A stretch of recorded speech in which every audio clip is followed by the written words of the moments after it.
Welcome to the very first Adulthood Rewired Storytime.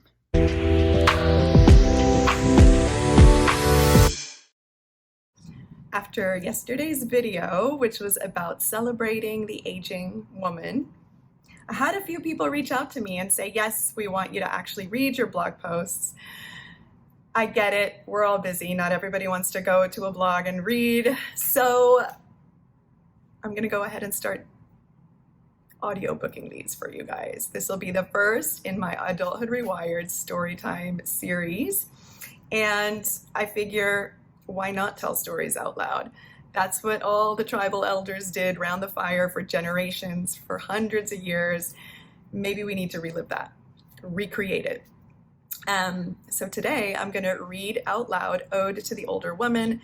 Some of my blog posts, my random musings, tend to not translate well into just conversational videos, and I do think you'll get a lot more out of them if I read them.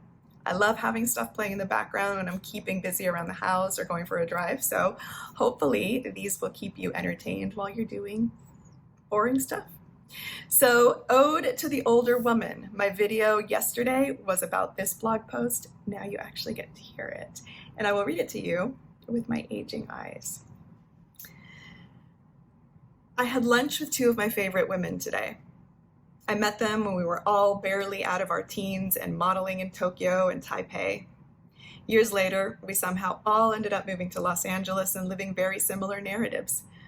Sitting over food, overlooking Malibu Beach, I realized that these friends of mine were part of a group of amazing women that I'm blessed to know, aged 40 and over, who are breaking all of the age rules society has placed on us for generations. So what else could I do but write this ode to the older woman? There was a time not too long ago when women were considered over the hill once they hit their mid-30s. By the time we became 40, we were supposed to be placing large doilies on our couches and accepting whatever fate we were handed without questions. Our bodies would fall into disrepair, and so would our dreams. This is not so much the case anymore. These friends of mine, and I'll group myself in with them because why not, are embracing our age while pushing past any limitations previous generations may have felt in their fourth decade of life. We're living healthily, looking younger, rediscovering ourselves, starting new careers or business ventures, taking huge risks, finding our voices. We're taking the proverbial bull by its horn, and it feels great. It used to be thought that only men grew more attractive and interesting with age.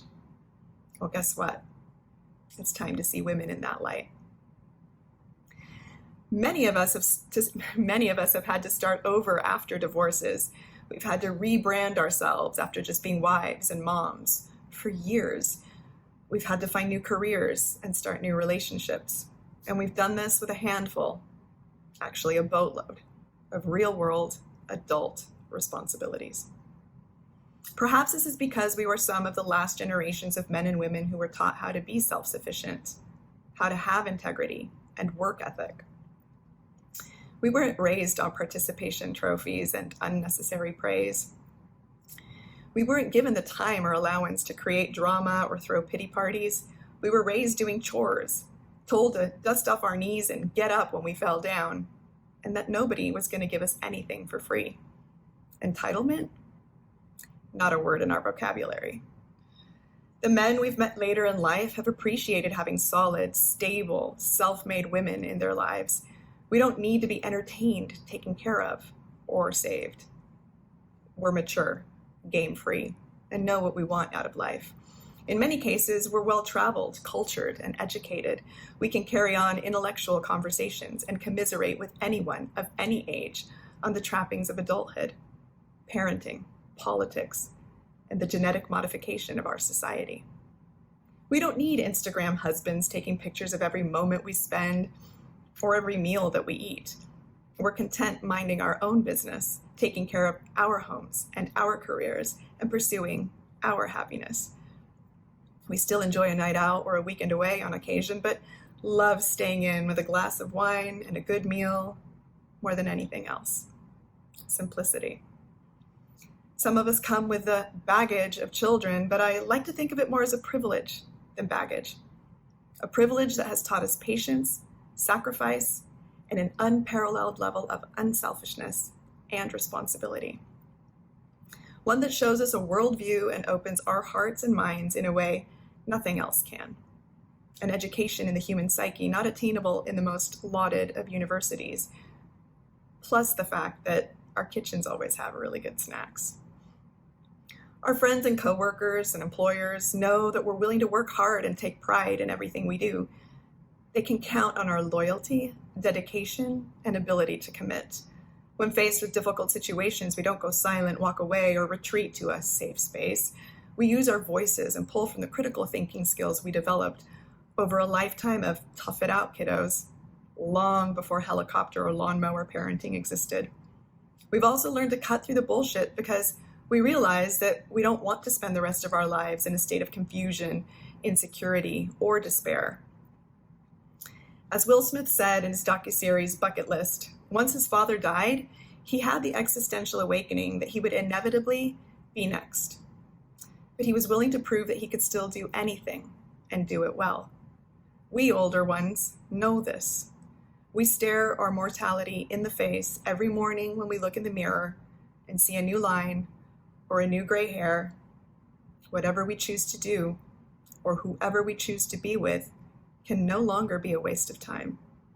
It's all or nothing. We've lived through beautiful, exciting, and happy times. We've survived losses, heartbreak, and injustices. We've gained wisdom from all of it. We've become satisfied with who we are and what we look like.